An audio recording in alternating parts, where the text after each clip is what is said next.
All right, let's get into the 4 steps. Step number 1, setting the frame. This is going to be a short one, but very important.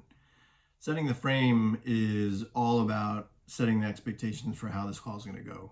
You're going to ask some questions, but you're also going to let them know your side of it and how this should go as far as the flow is concerned. Meaning, well, let me say this.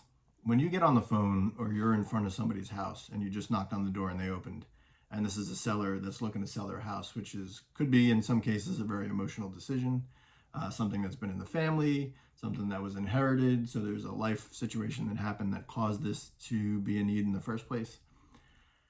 What we want to do is put everything at ease. The people that we talk to are going to be nervous. In some cases, they may seem combative. I've had that in some cases, but it's all just, it's a defense mechanism. You know, they're going to have their guard up. We want to make sure that they let their guard down and make sure that we portray to them what we need them to know, which is we're there for them, right? So if you're going to start a phone call, somebody calls on your marketing, and for instance, maybe we can do just a blank role play here, right? So somebody calls on the phone and says, hey, you sent me a postcard to 133 Main Street, and we would just want to know what this is all about. You say, great. You know, we do a lot of marketing in the area. The reason why we sent the postcard to you is we're doing some work in the area, and we're just kind of putting the message out there to see if people are interested in selling their properties. So at this point, what I used to say is, so are you interested in selling your property? I decided not to do that anymore because I feel like that is, in most cases, you know, some cases, you know, people are going to reach out and either be angry that you sent them the postcard in the first place, or they don't have a property to sell. Maybe they got the postcard and they know somebody that may be interested. So I kind of leave that question out now. Instead, I ask them exactly what I want to know. What caused you to reach out to me today? Or how can I help you today? How can I help you today seems like a very cliche customer service response, but we do want to know that, right? What caused you to reach out today? If you do have a house to sell, what caused you to reach out today?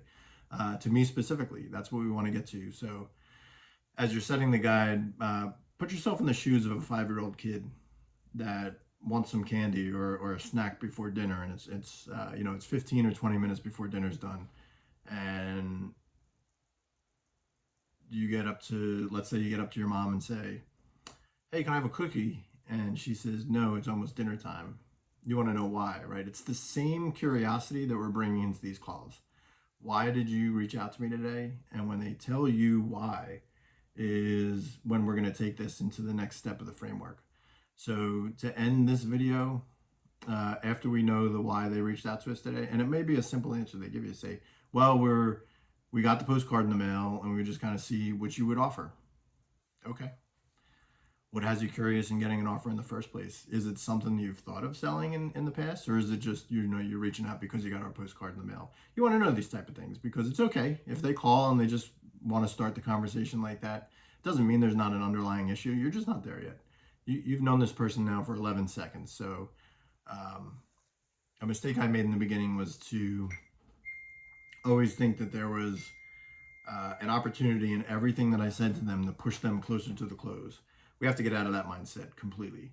You just want to be curious. You're going to be curious all the way to the end until you feel like you've exhausted everything and they're at a point where they're solution-based, because you will see that and you will feel that in the conversation when it stops being defensive and starts becoming more solution-based.